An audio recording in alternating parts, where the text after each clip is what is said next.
once again for the latest episode of Mystery Unsolved. Long time no see. The episode this time is, as I said in the previous episode, it is on one Philip Taylor Kramer. Now, if that name sounds a little bit familiar, that's because he was famous. He was actually in the rock band Iron Butterfly, a 50s and 60s, maybe even 70s band known for their song In the Gata Vida. And yeah, so many years later, 1995, Philip Taylor Kramer disappears mysteriously. And, well, I guess we'll just have to find out. So without further ado, Mystery Unsolved, Philip Taylor Kramer.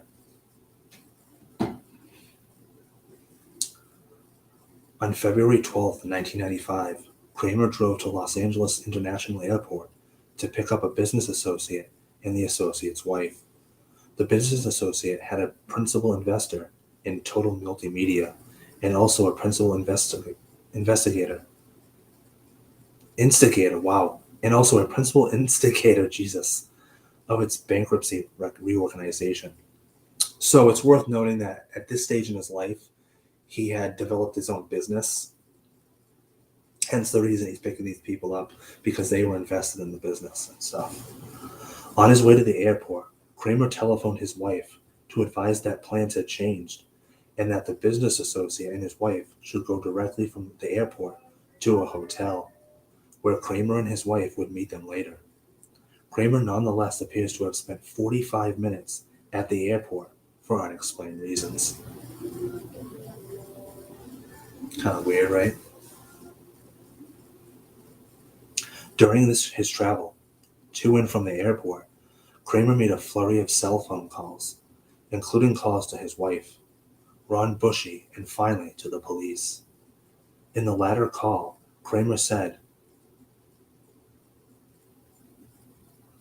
okay, hold up, let me back up. During his travel to and from the airport, Kramer made a flurry of cell phone calls, including calls to his wife, Ron Bushy, and finally to the police. In the latter call, Kramer said, "I'm going to kill myself, and I want everyone to know O.J. Simpson is innocent. They did it."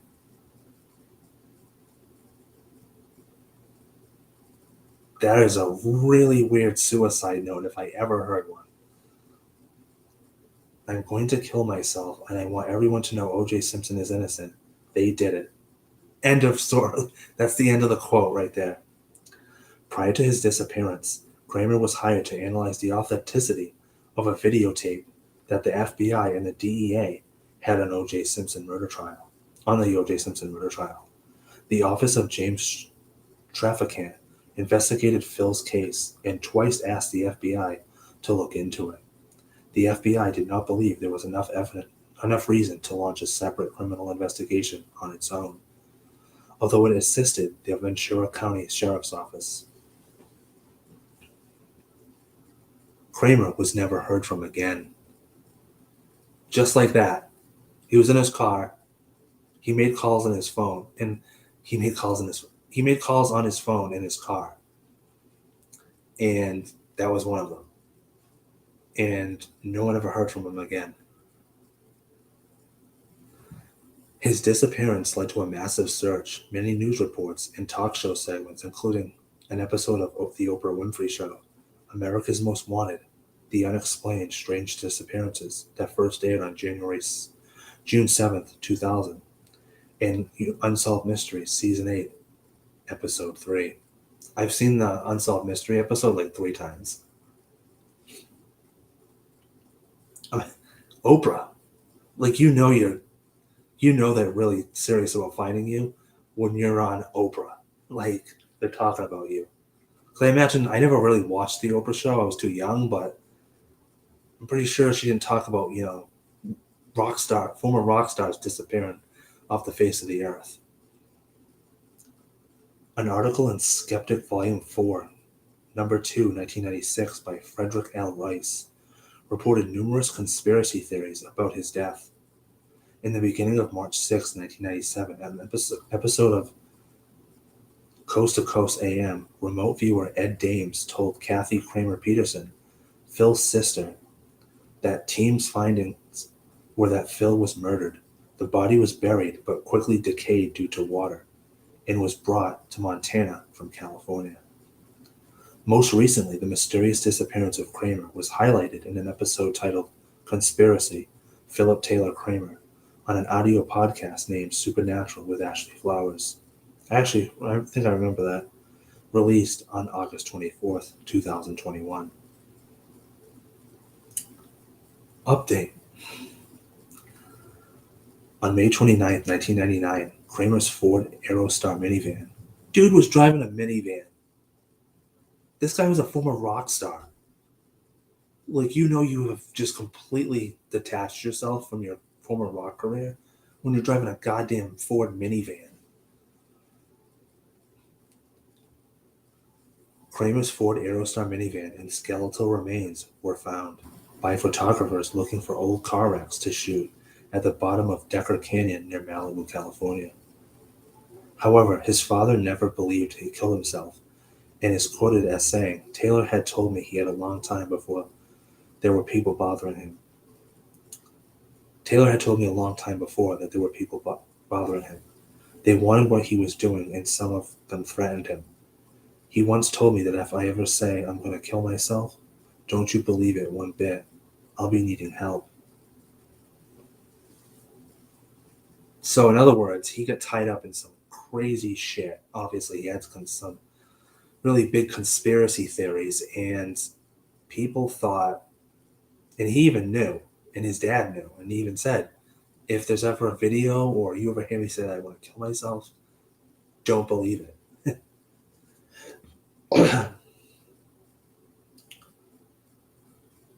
I know that was a very quick thing, so we're going to go to one more article. Dun-dun-dun.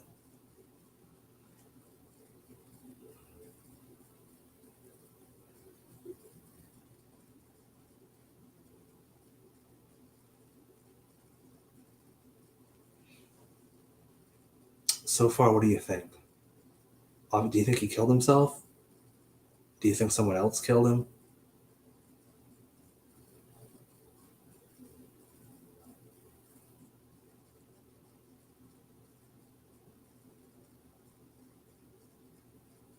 I know I had very little. I should have read the background before I just go right into the good stuff, but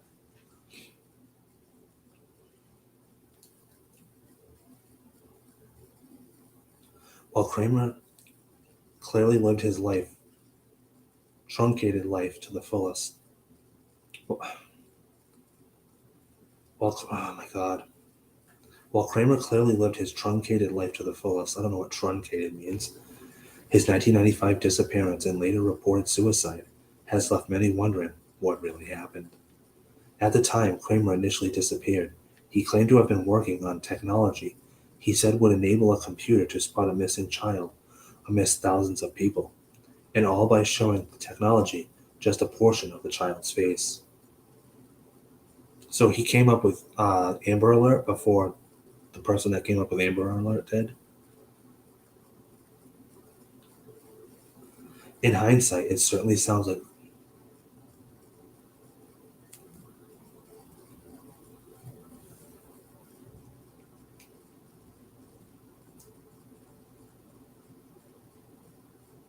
sorry, an ad popped up, so now I can't read the damn thing.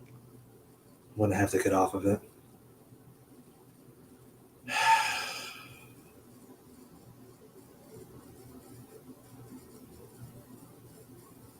Don't you love that? Reading something and an ad pops up and just takes it all over.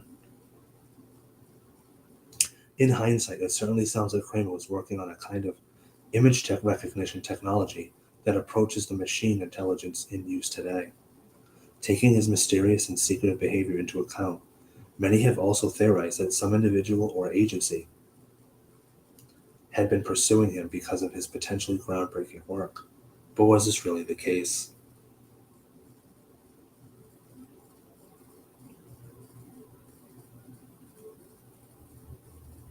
Throughout Kramer's life, his father was obsessed with trying to disprove Einstein's theories.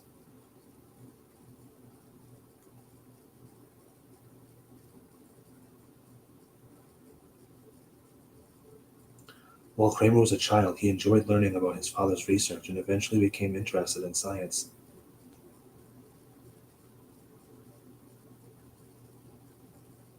Sorry, that freaking ad came up again. Come on.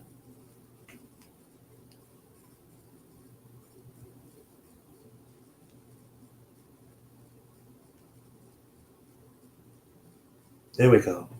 Sorry about that. At age 12, he won a school science fair by building a laser strong enough to pop a balloon. That's pretty impressive.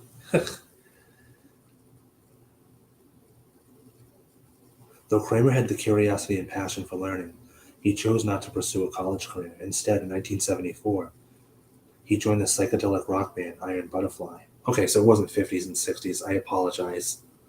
I don't know my Iron Butterfly. As its bass guitarist, recording 2 albums with the band, Scorching Beauty and Sun and Steel, both released in 1975. It was at the height of his music career that Kramer also seemed to have undergone a sort of personal crisis. He began urging people to stop calling him Philip and instead call him only Taylor. After only a year with Iron Butterfly, Kramer decided it was time to change careers and announced he would be leaving the band, although he continued to play with Ron Bushy, a founding member of the group in later years. Oh, that's who Ron Bushy was. Again, I apologize for just getting right into the nitty-gritty. Following his departure from Iron Butterfly, Kramer eventually attended college and received... Okay, we know this. We know that he eventually... Yeah, okay. We kind of had a feeling that he was going to pursue other things, bigger and better. Glenn Mavis worked with Kramer at a Northrop and both had to swear a national security oath. A 1996 Washington Post article stated, Mavis would claim to have noticed Kramer's office cubicle taped shut on several... Hold on.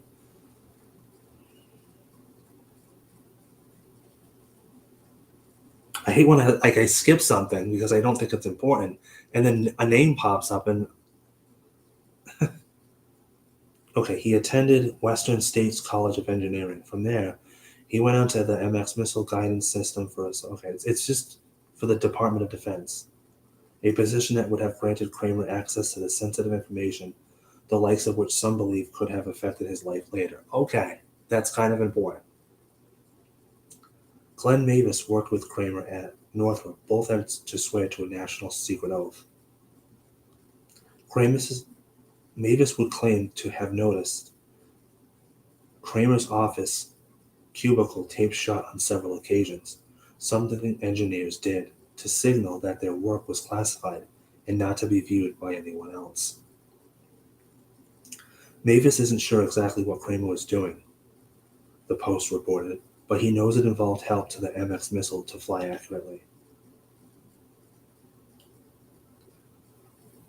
Following his work for the DoD, Kramer moved on to more user-based technology.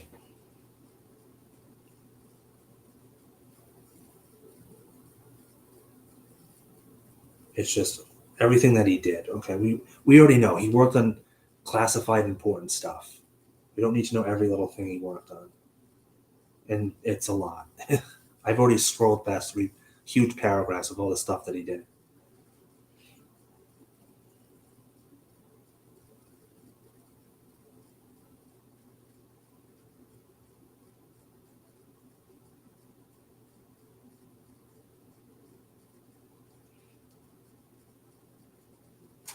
On February 12, 1995, Kramer left for Los Angeles International Airport, where he was scheduled to pick up his wife and a business associate. However, Kramer never arrived. I think I said that in the first article, but it was just worded way different. Calling his wife instead to let her know that the plans had suddenly changed. Kramer mentioned he had a surprise for her later and told her he loved her very much. This was only one of the many calls to friends and family that Kramer would make over the course of the next 20 minutes. So you have to remember, this is 1995. In those days, they didn't have cell phones. They had like phones that were like in their car. Like, you're important when you have a phone in your car. Like, that guy's important. He has a phone in his car. Former bandmate Ron Bushy received a similar call. "Bush, it's Taylor." He remembered Kramer saying, "I love you more than life itself," he said before hanging up. After Kramer made the rounds by the phone, he then called 911. According to the transcript, he told the operator he planned to kill himself, adding, "I want everyone to know O.J. Simpson is innocent," an apparent reference to Kramer being asked to give expert testimony on the video footage of the murders at the Simpson trial underway at that time. "They did it," an obviously paranoid Kramer added. It was the last thing anyone would ever hear him say.